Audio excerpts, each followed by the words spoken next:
Chapter हमारा continue है accounting equation. हमने प्रीवियस क्लास में अकाउंटिंग इक्वेशंस के इंट्रोडक्शन को डिस्कस किया था, about assets, about liabilities, about owner equity and the effects of transactions. तो आज भी हम लोग क्वेश्चन कंटिन्यू करते हैं। On January 1, 2020 mister Kashif started business with cash investment ₹5 lakh. Owner ने बिजनेस स्टार्ट किया जनवरी 1, 2020 को कैश इन्वेस्टमेंट ₹5 लाख से। तो अगर क्वेश्चन में अगर देखें तो हम लोग इक्वेशंस सॉल्व करते हैं तो इस तरह से कॉलम्स ड्रॉ कर लेते हैं। Assets is equal to liability plus owner equity. हमें इफेक्ट्स ऑफ ट्रांजेक्शन दिखाने हैं, तो ट्रांजेक्शन्स के इफेक्ट्स के लिए हमें कॉलम्स ड्रॉ करने पड़ेंगे कॉपी के रजिस्टर्स के 2 पेजेस पे आमने सामने इस तरह से। ठीक है, तो फर्स्ट वन अगर देखें, बिजनेस में हमारे पास कारोबार में एक एसेट आया और वो एसेट कौन सा है? कैश। कैश कितने रुपए आया? 5 लाख। इससे हमारे बिजनेस में एक कॉलम बन गया, एक एसेट्स बढ़ गया, कैश में इजाफा हुआ कितने रुपए का? 5 लाख रुपीज़ का। डेट मेंशन की 2020 जनवरी 1। ऑनर ने बिजनेस में कैश इन्वेस्ट किया 5 लाख, इससे कारोबार में कैश में इजाफा हो गया 5 लाख रुपए। कैश यूज़फुल है बेनिफिट देने के लिए, तो लिहाजा रिसोर्सेज है, एसेट्स है। तो बिजनेस में अगर देखें कैश में इजाफा हो गया 5 लाख रुपए का। इस कैश का प्रोवाइड करने वाला कौन? ऑनर। तो क्लेम भी किसका आना चाहिए? ऑनर का। इससे ऑनर क्लेम में भी इजाफा हो गया, कितने रुपए का इजाफा हो गया? 5 लाख का। कैश भी इंक्रीज हो गया, ऑनर क्लेम भी इंक्रीज हो गया। नेक्स्ट कहते हैं the name of organisation decided Kashif Khan real property business. The further transaction occurred during the month are as follows. ये इनकी कुछ मजीद और ट्रांजेक्शन दी हुई है, अल्फ़ाबेट दी हुए ABCD, इस तरह से आप यूज़ कर सकते हैं। ए में कहते हैं opened bank account and cash deposit into bank ₹2 lakh. Bank में हमने अकाउंट ओपन किया और कैश डिपॉजिट किया है 2 लाख रुपीज़। यानी जो बिज़नेस के पैसे हैं, उन बिज़नेस के पैसों को हमने कहाँ रखवा दिया? बैंक में रखवा दिया, for the purpose of security के लिए, ताकि नेक्स्ट टाइम हम लोग वो पैसे भी इस्तेमाल कर सकें, यूज़ कर सकें बैंक बैलेंस के भी। तो जो पैसे आपने बैंक में रखवा दिए वो भी हमारा क्या है? रिसोर्स हैं, एसेट्स हैं, हम वो पैसे भी इस्तेमाल कर सकते हैं। तो बिज़नेस के पैसों को जब हमने बैंक में रखवा दिया तो आज हमारे बिज़नेस में एक एसेट में इजाफा हो गया, और वो एसेट कौन सा है? बैंक। बैंक बैलेंस बढ़ गया, लेकिन बिज़नेस से एक एसेट कम भी हुआ है, कैश कम हो गया। जब बिज़नेस के पैसों को आपने बैंक में डिपॉजिट किया तो आज अगर देखें बिज़नेस में एक एसेट बढ़ गया बैंक, और कौन सा गया? कैश कम हो गया। तो बैंक बैलेंस को प्लस कर लेंगे और कैश को माइनस कर देंगे। ट्रांजेक्शन नंबर ए, वो पैसे जो हमारे कारोबार में होते हैं उसे कहते हैं कैश इन हैंड, और वो पैसे जो हमारे बिज़नेस के बैंक में रखे हुए होते हैं उसे कहते हैं कैश एट बैंक। तो कैश इन हैंड भी हमारा क्या है? एसेट्स, और कैश एट बैंक भी हमारा क्या है? एसेट्स। जब बिज़नेस के पैसे बैंक में रखवा दिए, इससे हमारा बैंक बैलेंस बढ़ गया 2 लाख रुपए से, और कैश क्या हो गया? माइनस हो गया। माइनस करने के लिए हम लोग ब्रैकेट यूज़ कर रहे हैं। बाकी लायबिलिटी पे और ऑनर इक्विटी पे कोई फ़र्क नहीं पड़ेगा, नो इफेक्ट, क्योंकि जो बिज़नेस के पैसे हैं वो हमने बैंक में रखवाएं। ये 2 लाख रुपीज़ ऑनर अपने पास से प्रोवाइड नहीं कर रहा है, ऑनर अपने पास से लेकर नहीं आया, बल्कि बिज़नेस के ही पैसों को रखवाया है। तो लिहाजा इसीलिए लायबिलिटी पे, ऑनर इक्विटी पे नो इफेक्ट। अब ये वाली ट्रांजेक्शन सॉल्व करने के बाद क्या करते हैं? हम एक लाइन ड्रॉ करते हैं। तो एक लाइन लगा लीजिए दोनों साइड पे, और दोनों साइड लाइन ड्रॉ करने के बाद इसको बैलेंस कर लीजिए, और बैलेंस करने के लिए ब्लैक पेन यूज़ कीजिए। बिज़नेस में कैश था 5 लाख, कैलकुलेटर भी यूज़ कर सकते हैं। माइनस 2 लाख, माइनस क्यों? क्योंकि पैसे बैंक में रखवाएं तो इसलिए बिज़नेस के पैसे माइनस हो गए, कम हो गए। Now the cash in hand ₹3 lakh. अब कारोबार में जो कैश है वो कितना है? 3 लाख रुपीज़ है। 5 लाख था, 2 लाख माइनस कर दिए, कितने बचे? 3 लाख। और बैंक बैलेंस कितना है? 2 लाख।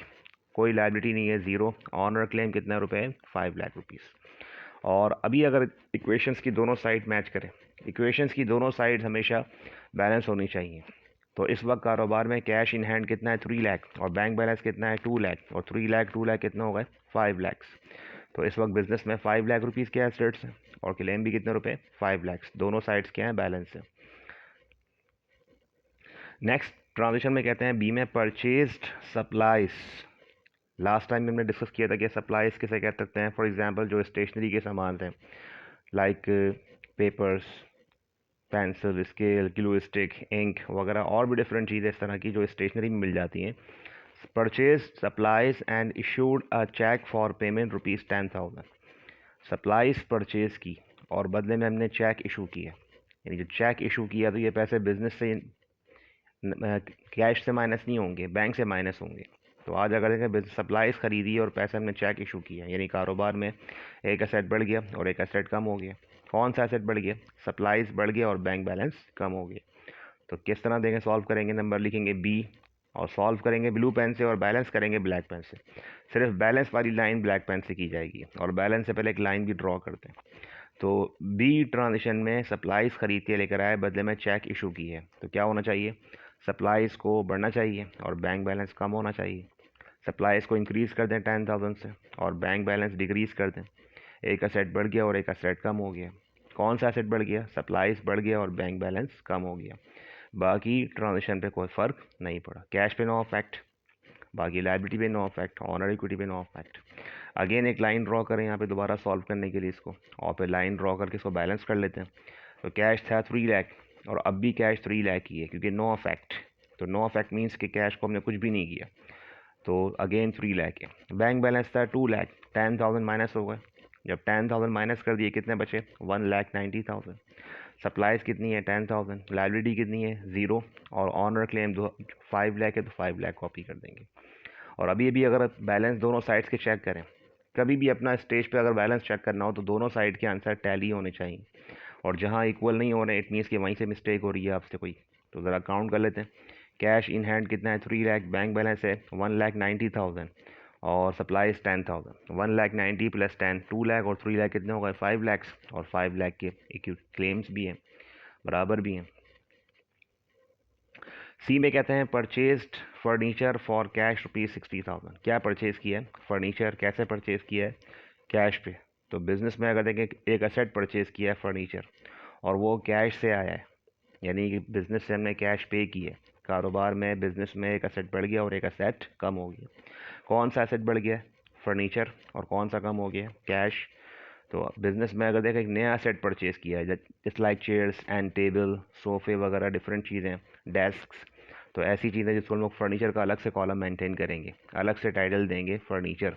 आज हमारे बिज़नेस में एक नया रिसोर्स आया है, नया एसेट आया है, और वो न्यू एसेट कौन सा है? फर्नीचर। कितने रुपए का आया? 60,000 का। कैसे परचेज़ किया है? बाय कैश परचेज़ किया। अगर बाय कैश लिखा हुआ तो इट मीन्स के बिज़नेस से पैसे दिए। एक वो पैसे भी हैं जो हमारे बैंक में रखे हुए हैं, अगर हम चेक इशू करेंगे तो वो पैसे बैंक से माइनस होंगे। अभी हमने फर्नीचर परचेज़ किया है बाय कैश से, तो बिज़नेस में फर्नीचर बढ़ गया और कैश कम हो गया, यानी एक असेट आया। आया क्या कारोबार में? फर्नीचर आया है। कितने रुपए का आया है? 60,000 का। तो फर्नीचर 60,000 से इंक्रीज़ कर दें और कैश डिक्रीज़ कर दें, बाकी सब पे नो इफेक्ट। अगेन एक लाइन ड्रॉ करें, दोबारा इसको बैलेंस करते हैं। हर स्टेप पे आपने लाइन ड्रॉ करनी है, बैलेंस करना है। ज़रा कैश माइनस कर दें। 3 लाख था, 60,000 कैश माइनस हो गया, कम हो गया, कितना बचा? 2,40,000। बैंक बैलेंस 190 है तो 190 कॉपी कर दें। 1,90,000। सप्लाईज 10,000 और फर्नीचर 60,000। लाइबिलिटी 0 है। ऑनर क्लेम जो है वही कॉपी कर दें, 5 लाख रुपीज़। नेक्स्ट ट्रांजेक्शन में आते हैं। Purchased equipment of ₹90,000, paid cash 40,000 and issued a cheque ₹50,000। क्या परचेज़ किया? इक्विपमेंट। इक्विपमेंट्स कहते हैं just like computers, printers, photostat machine, ठीक। तो ऐसी चीज़ों को हम लोग इक्विपमेंट्स काउंट करते हैं, इलेक्ट्रॉनिक का सामान। तो इक्विपमेंट्स को अलग से कॉलम मेंटेन करेंगे इसका। ये एक नया एसेट परचेज़ किया। ये सब चीज़ें यूज़फुल हैं, बेनिफिट देने के लिए हैं, फ़ायदा देने के लिए हैं, लिहाजा ये भी हमारे क्या हैं? कारोबार के, बिज़नेस के एसेट्स। इक्विपमेंट परचेज़ किया कितने रुपए का? 90,000 का। तो बिज़नेस में एक एसेट बढ़ गया 90,000 से। पेड कैश यानी पैसे दिए, तो कैश भी पे किया है 40,000 एंड इशूड अ चेक 50,000। और 40,000 50,000 मिलाएं तो कितने बनते हैं? 90,000। यानी 90,000 का इक्विपमेंट परचेज़ करके पैसे सारे पेमेंट कर दिए, बाकी रिमेनिंग कोई ऑन क्रेडिट में नहीं है। तो इससे हमारा कैश भी कम होना चाहिए और चेक के ज़रिए बैंक बैलेंस भी कम होना चाहिए। यानी आज बिज़नेस में एक एसेट बढ़ गया और 2 एसेट कम हो गए। कौन कौन से कम हो गए? एक तो कैश कम हो गया और एक बैंक बैलेंस कम हो गया। तो यहाँ देखें सॉल्व करने के लिए क्या करना? नंबर डी को इक्विपमेंट, एक बिज़नेस में एक नया एसेट बढ़ेगा, इक्विपमेंट बढ़ जाएगा कितने से? 90,000 से। कैश कितना माइनस करेंगे? 40,000। और बैंक बैलेंस कितना माइनस करेंगे? 50,000। और बाकी चीज़ों पे नो इफेक्ट। इसको बैलेंस कर लेते हैं। बैलेंस देंगे 240 था, 40,000 कैश कम हो गया, कितना बचा? 2 लाख रुपीज़। बैंक बैलेंस था 1,90,000, 50,000 माइनस कर दें, कितने बचे? 1,40,000। बाकी एज इट इज़ कॉपी कर दें, 10,000, 60,000, 90,000। लाइबिलिटी ज़ीरो है, ऑनर क्लेम वही 5 लाख रुपीज़ है। और अगर किसी भी स्टेज पर अपना बैलेंस काउंट करें तो दोनों साइड्स के आंसर इस वक्त देखें अभी भी 5 लाख टैली चल रहे हैं, बराबर होनी चाहिए इक्वेशन। इसके बाद नेक्स्ट में कहते हैं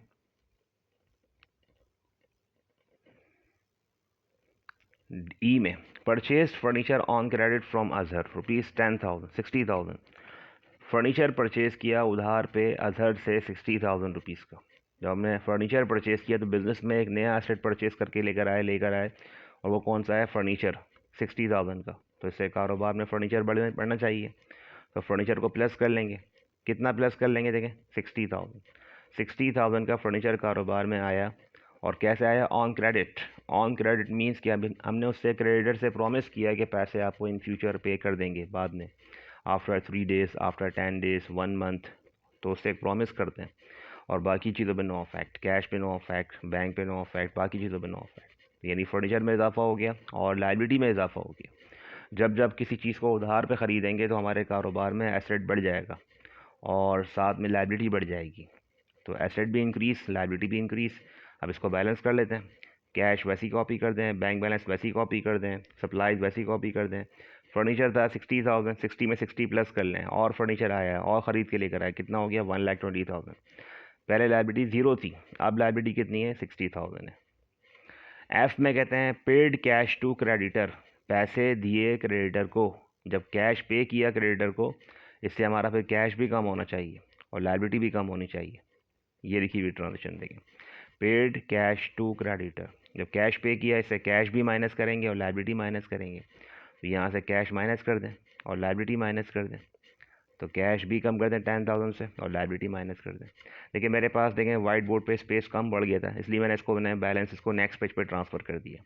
तो अगर आप लोग क्वेश्चन सॉल्व करते हैं और जब आपके पास पेज एंड हो जाए तो आप भी इस तरह कर सकते हैं। लास्ट लाइन की जो बैलेंसेज हैं, इन बैलेंसेस को नेक्स्ट पेज पे लाइंस ड्रॉ करके अगेन पहले ये बैलेंस कॉपी कर दें यहाँ पे, एंड देन कंटिन्यू करें, सॉल्व करें। तो एफ में पैसे दिए 10,000, कैश माइनस, लाइबिलिटी माइनस, बाकी सब पे नो इफेक्ट।